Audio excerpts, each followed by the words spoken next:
No big surprises yesterday when the Federal Reserve's Open Market Committee raised rates by 25 basis points, the Fed funds rate to 4.5% to 4.75%, matched expectations. Meanwhile, the ECB also raised rates 50 basis points. So joining us now to discuss is Ben Emons, who is now Senior Portfolio Manager, Head of Fixed Income at NewEdge Wealth. Welcome back, Ben. Nice digs, nice place. Thank you, Lawrence. It's great to see all of you again. So great to be here. Thank you. Great seeing you. Congrats on the new place, of course. And of course, let's get right into it. Bitcoin rallying above $24,000, and that seems to come off the term disinflation. I think that was the big mover, and it got everybody excited. It got everybody excited in the equity markets. It got everybody excited in the crypto markets. Explain why. Yeah, it was a really important moment for markets that Powell acknowledged that the economy is in disinflation. And although at the beginnings of it, it does mean for markets that if you say that we are in disinflation and you're going to continue to raise rates from here with several, like you said, a couple more, then the markets will price in that disinflation will only become bigger and bigger and faster. So in other words, where CPI is now today, around about, say, 7%, will just slide down even more than what is already priced in. And that's the reaction you're seeing in markets. Bond yields go down, equity prices go up, volatility declines, markets like crypto go up, the liquidity comes back into the markets because now we are getting a real conviction from the Fed that they are serious not only to bring that inflation back to 2%, but they are really seeing themselves that it is really working and willing to acknowledge that. And that's, I think, the key, because if you do, that also means that in the future, you will stop with this policy and you will end it and no longer tighten. And that also plays a role, obviously, in the market psychology. Right? That is not a forever tightening policy because you've acknowledged that the economy is experiencing disinflation. All right. Well, at Fed Chair Jerome Powell's press conference, he led off in a hawkish fashion, reminding us of the destructive nature of inflation and promising the Fed's commitment to bringing its rate down to the 2% target level, but also said the disinflationary process has started. Let's have a quick listen. We can now say, I think, for the first time, that the disinflationary process has started. We can see that, and we see it really in goods prices so far. Goods prices is a big sector. This is what we thought would happen since the very beginning, and now here it is actually happening, and for the reasons we thought. It's supply chains, it's shortages, and it's demand revolving back towards services. So this is a good thing. But that's, around a quarter of the PCE price index, core PCE price index. So how do you parse out these mixed messages, if you will? Yeah, that he says that the process has begun and that it's in goods and that housing is following and that eventually services will too. These are the three areas that Powell has highlighted before, and that was really in the last press conference and before that where he had a lot more concern about that none of these areas were really showing any signs of abating in terms of price increases. So that view is now completely shifted to, no, they are experiencing price decreases and start to become more consistent. And I think that's what markets care about, that they themselves see that as that it is their policy has impacted these areas of inflation and will continue to impact, even though we got another price shock maybe coming from the China reopening. That doesn't matter too much to markets at this moment. It's about Fed. They themselves see them on the right course, which means that they can also end the policy that they've been in since March of last year. Now, when that will happen, that's still to be a little bit determined, whether that's in March or May, but it definitely is coming to closer to an end. He brought up the issue of supply chain, and as we see, as you mentioned, China opening up, reopening, and also just sort of the bottlenecks start to get undone, and more goods start to flow in and stock the shelves. Is that necessarily, is that idea still discounted? Is it not discounted by the market, or rather, is the market taking it into consideration, do you think, or do you think that they're overlooking it? Do you think it would have any effect long term on prices, that not just disinflation, but even maybe deflation?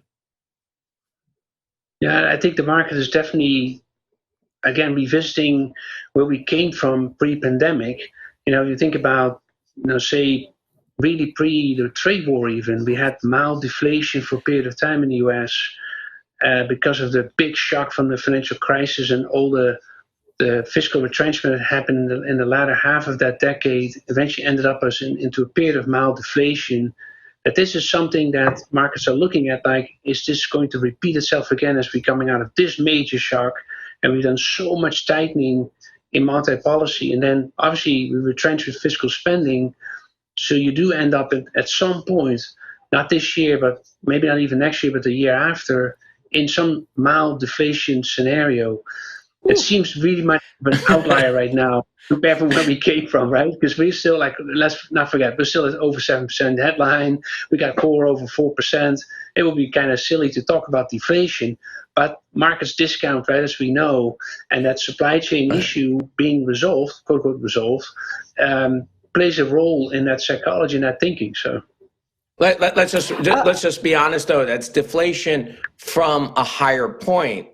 So we might even end up in a situation where that deflation happens just to get us to the prices that we're on right now. I mean, in other words, we might see some more inflation come ahead and then deflate back down to February 2023.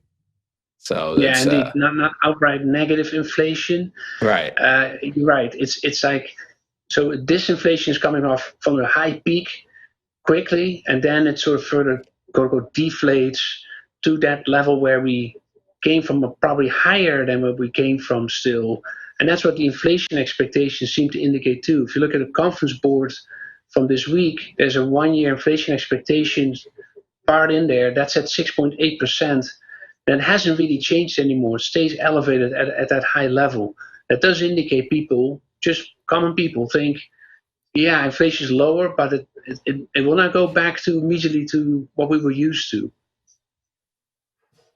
Ben, just to turn back to Bitcoin's price for a second, we get all these really sort of complicated analysis about, Bitcoin's doing this because of that. But is it really just basically following the stock market and specifically tech stocks and risk assets? I mean, is it just really kind of simple here? I mean, obviously there's some aberrations, but for the most part, is Bitcoin, I mean, is that just really the most simple analysis for what drives Bitcoin's price? Because there's just a lot of correlations here, it seems. Yeah, I've been big on that idea of correlation from the context of that companies have expanded into the crypto space, using crypto as a means for service, even having it as an asset on their balance sheet. And as much as there's been this major, winter, if you will, in crypto since, let's say, spring of last year, well into the fall of this year, of last year, into maybe even to now, the correlation hasn't really changed a whole lot. Meaning, companies that have crypto or invest in crypto or use it as service one way or the other, yes, there's that correlation between Bitcoin and tech shares as a result of that. On the other hand, it's also the impact from the tax loss selling that we saw at the end of last year and all that liquidation. All that cash was raised and it's being put back to work into the markets. And it's duly noted by many that it's all the really beaten up sectors from last year that are gaining the quickest, and crypto is one of them. So that, I think, plays a role too. Just one last note I want to mention. The Bank of England also raised interest rates for a 10th straight time earlier this morning by 0.5 percentage point, and the bank's policymakers hiked the key rate to 4%, the highest since 2008. They're set to have a massive strike in the UK, which could potentially hamper productivity. What are your thoughts on potential recession fears, stagflation even? Yeah, the Bank of England has been forecasting as one of the few that the UK economy would fall into recession. But today, in its update, it said that it was likely very mild recession. And in their forecast too, they actually brought down the trajectory of inflation, essentially answering the market's expectations. And that too had a big impact this morning on markets already, that yields in the UK declined.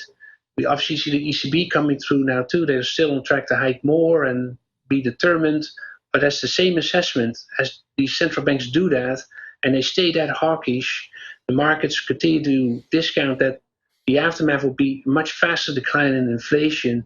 And in the case of the UK, it is a kind of unique situation. They still deal with the Brexit from 2016 that continues to really negatively affect their economy, plus the COVID shock that had really a major impact on output.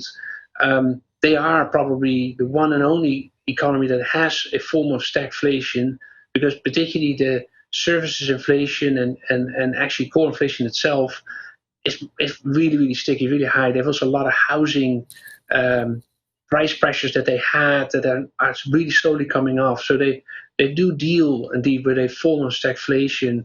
While the Bank of England has to continue to hike, they may still have to hike from here, even though markets discount that they too will stop at some point.